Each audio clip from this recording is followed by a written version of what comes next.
Everyone listen up because I've got an important speech to give. Then we work on the Nether Hub, and finally we build that to-do shed, all in today's episode. Stay tuned.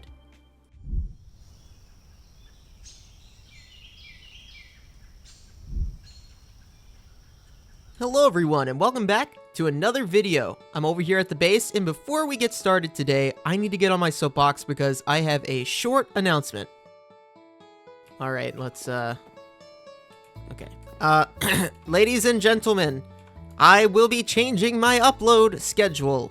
I've been uploading on Tuesdays, Thursdays, and Saturdays, but now it'll just be Tuesdays and Thursdays, but do not fear, Saturdays will be a different video other than the Olympus Craft server. That's right. It'll be a different video, a different series, maybe a tutorial, maybe a UHC or a Minecraft bingo, maybe a new game altogether. So do not fear, there will still be multiple uploads a week. I'm just limiting my Olympus Craft play. Wait, why are we doing? I'm starting graduate school again soon, and this time I'm going to be taking a few more classes to finish up my master's degree. Because of that, I'm going to have a little less time to play here and edit here and record on the server, and just videos in general. So we're going to limit the uploads to twice a week for here on the server, but trust me, there will still be plenty of stuff happening, so make sure you stick around. But enough announcements out of the way, we have 2 more short tasks to do before we get to a long task, and actually we're going to tackle a bunch of them today. 2 more short tasks. Nether Hub preparations. Even though we do have the waystones, we are going to be setting up a Nether Hub just because a lot of people aren't a fan of the waystones, and I can't blame them. It's a pretty not fun way to travel around the server, which is why we're doing the train tracks, and it's why we are going to be setting up a Nether Hub. Number 2, we're going to add a jingle to the Dollar General store in town so that when someone puts in an Olympian, it makes a little sound to indicate that the machine is working and will dispense something too. Lastly, we're going to be over here doing a long task that's in this, and that is, we've been using this outline of a to-do shed for like 3 or 4 episodes now, maybe even more, and it's time to finally put a building around our to-do list area. This is going to help us keep track of all the stuff that I want to do, and I'm tired of it being a warped wart block outline in the ground. It definitely needs to become a shed, so we're going to work on that today. But first, let's tackle the jingle in the Dollar General. We're over here around the back of the Dollar General now, and I think I have everything that I'm going to need to do this. It shouldn't take very long, so I'll try to do it on camera. More or less, all we need to do is take a pulse out of this block here. This is going to get powered when an Olympian or an item goes into the system. So we'll just take a pulse out of that, and then it's going to be running into an emerald block. Now, a note block on top of an emerald block makes an 8-bit type of sound. And I'm a huge fan of the 8-bit style. So what we're going to do is run another one out of that, add a, let's say, 2 ticks there, and place another one here. And I'm going to try to do kind of like a chord. So I think that this will power multiple note blocks. So now this should power both of these note blocks. For the sake of testing, we'll just use a button. Yes, so it does power both of those. So we're going to change this to a chord.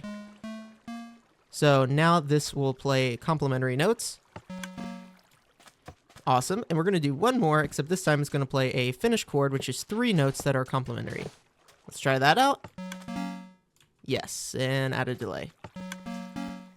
And then I want just one little higher pitch sound at the end. One like octave higher than the first note. Beautiful. Yeah, something simple like that will alert everyone that the system is processing their order. I haven't had a ton of orders over here because there's still not a lot of Olympian kind of in circulation. I only started with 200 of them in the ATM system, and I think a lot of them are just sitting in people's pockets because there's not a ton of things to buy. The mystery box loot bags have been very popular, I will say.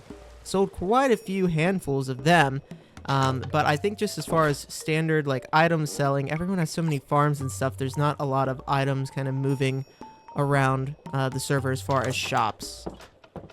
Some shops are popping off though. Let's check out and see what some of the other shops are doing.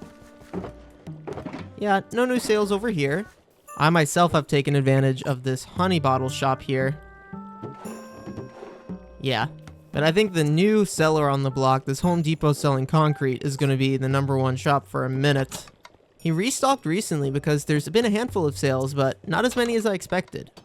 Well, with that out of the way, let's head down to my makeshift create setup down here because I did have a portal here until I started sinking stuff on top of the nether. However, we decided to go with a non-nether roof nether hub because, well, the main reason is there's just really not a lot you can do on top of the nether. It's kind of a boring way. It's fast. It's not very exciting. So what I'm going to do is I set up a bunch of these portals. I'm going to go around and remove most of these. And we're going to be setting up a quick little nether portal system down probably around Y65. So let me remove these so they don't sync up for anyone. All those have been removed, and let's see where this thing takes me now. Hopefully not on the nether roof still. This looks a little bit more familiar. Yeah, this is where it was originally. You can see the indent here. And we are going to be creating a kind of flat area on Y65. So really almost done there. That's kind of where all the base portals are going to be.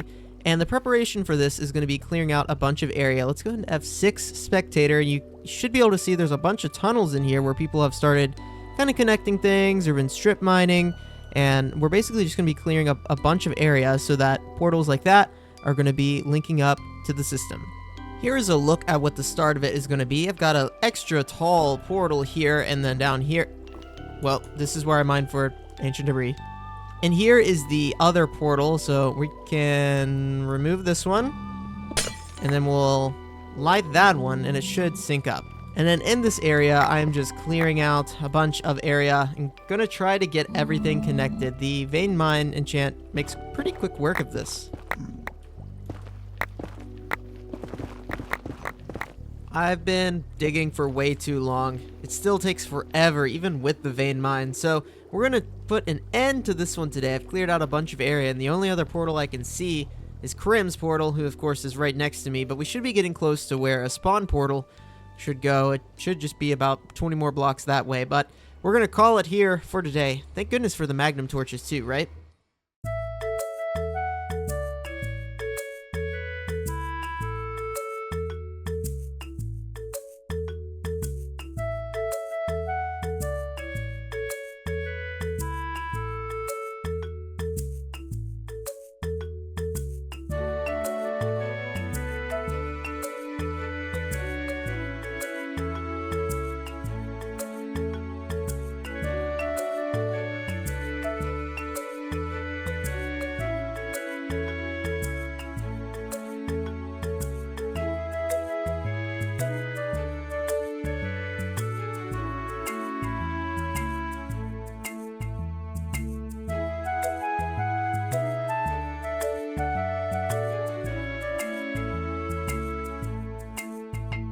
I'm just now adding in the final touches, and I figured I'd talk a little bit about the design decisions. I've had people tell me, hey, what we like about your building or your videos is that you talk a little bit about why you do the things that you do, why you make some decisions, and kind of treat it like a design or artist talk. And so yeah, that's what I'm going to be trying to do here. The spruce window panes, I think, are one of the nicest things that I enjoy about this pack. They come with the create mod, actually, and they're so nice. For the palette here, I decided to go with the same palette that we were using on the main house. Polished blackstone bricks of a foundation, diorite pillars on the corners, very nice texture, and I think it complements the aspen and diorite. For like a shutter block, we're using rhyolite, of course the spruce window panes, and then adding in little windows up here to break up the monotony of the McCall's roof. I think if you do a roof like this and you don't have the little windowsills up top, it can be really bland, and just adding in some little windowsills like this, making it symmetrical on both sides, man, I think that adds so much. Of course, we got a little bit of landscaping to do here now, and that's going to include adding a few trees and some shrubbery, kind of like we did over here with the prairie grass, rooted dirt, diorite, oak leaves, the hedges. So that is something that I've got to do, but let's take a look at the inside. For the roof of this, I just added some oak planks, so that kind of looks like look like scaffolding or some sort, some support beams. I'm going to add a few more support beams in here in one moment. And we still have the droppers over here. This is the short-term goals. Of course, it's empty. We've done all of our short-term goals. And whenever I finish a task, I put it in here. And take a look at this. The to-do shed, basically done. We've just got a handful of long-term tasks in here that we can start tackling. I'm not 100% sure what else I'm going to put in here, but I do want to decorate it. So I'm going to work on the interior just a little bit.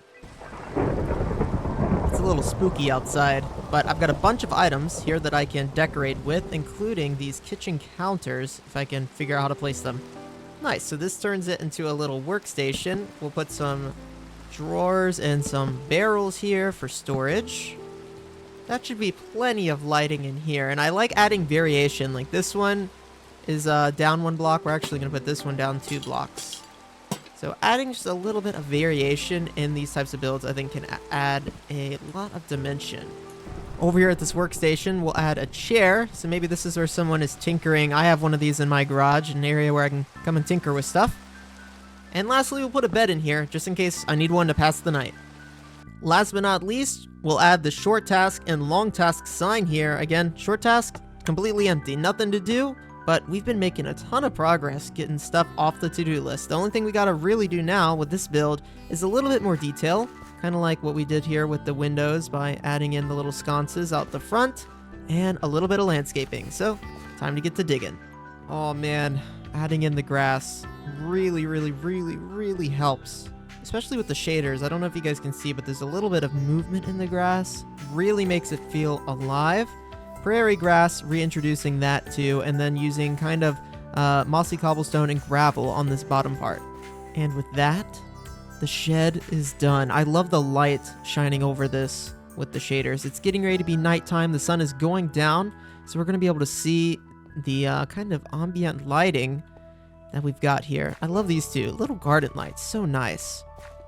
Yeah, the prairie grasses add so much. Let's go around back here to the back.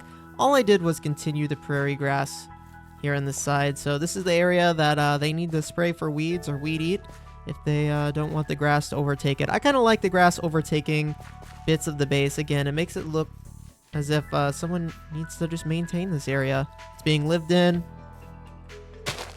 And I always try to build from personal experiences and from life. And I've definitely seen things like this where grass is getting a little out of control.